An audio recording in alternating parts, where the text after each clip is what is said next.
Waziri wa mambo ya kigeni wa Urusi Sergei Lavrov anasema kwamba Urusi na China ndizo ambazo zitaleta utulivu wa ulimwengu.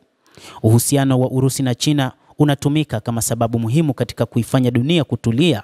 Waziri huyo wa mambo ya kigeni wa Urusi amebainisha akisema umuhimu hasa wa uhusiano wa Urusi na China katika ushirikiano wa kina na ushirikiano wa kimkakati utaifanya dunia kuwa sehemu tulivu na sehemu ya amani.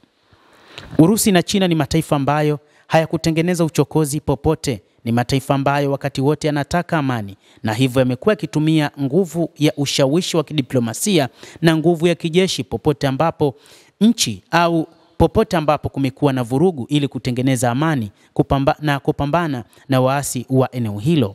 Mahusiano ya Urusi na China yanatumika kama sababu muhimu katika kuleta utulivu katika nyanja ya kimataifa. Sanjari na diplomasia ya Moscow na Beijing, mipango yetu ni kuona ulimwengu unakuwa wa amani. Lazima tuwe na ulimwengu wa pande nyingi, anasema waziri wa mambo ya kigeni Sergei Lavrov, akibainisha umuhimu hasa uhusiano wao kati ya Urusi na China na ushirikiano wa kina na ushirikiano wa kimkakati pamoja na diplomasia katika ulimwengu. Ni vigumu kukadiria thamani na kuamini mazungumzo katika ngazi ya juu. Kile ambacho marafiki zetu wa China wanakita diplomasia ya viongozi ndicho ambacho tunakiamini. Mataifa haya ya China pamoja na Urusi ni miongoni mwa mataifa ambayo yanataka kutengeneza mazingira mengine tofauti na yaliyopo kwa sasa ya mataifa kadhaa ulimwenguni kutegemewa na kutoa amri kwa wengine, ambapo Urusi pamoja na China zinataka hilo liondoke, kwa maana huu bado ni utumwa.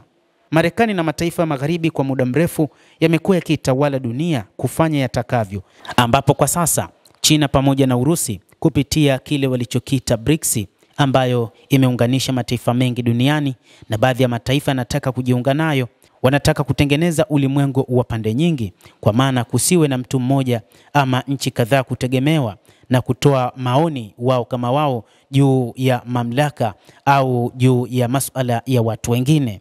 Waziri huyo wa mambo ya kigeni Sergei Lavrov amekumbusha kuwa mwezi Mei Rais Xi Jinping wa China alitembelea Moscow kushiriki katika maadhimisho ya siku ya ushindi, na mwezi Septemba Rais wa Urusi Vladimir Putin alifanya ziara nchini China kuhudhuria gwaride la kuadhimisha kumbukumbu ya kumalizika kwa vita vya pili vya dunia, akisema kwamba hii imekuwa na maana kubwa katika ulimwengu, kwani sherehe hizi zimekuwa zikionyesha namna ambavyo mataifa haya mawili yanataka kuifanya dunia iwe ya aina gani, kuonyesha kwamba wana uwezo wa kutuliza vurugu zote zilizopo duniani.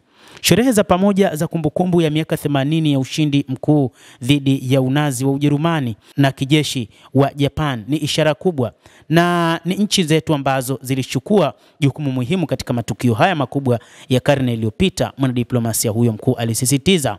Zaidi ameeleza kwamba hizi ni historia zinazoonyeshwa katika ulimwengu, kwamba Urusi ilipambana na Wajerumani wa enzi ya Hitler katika kuleta utulivu na kumaliza vita vya pili vya ulimwengu, sambamba na China kupambana na utawala wa kikatili uliopo huko China katika miaka 80 iliyopita.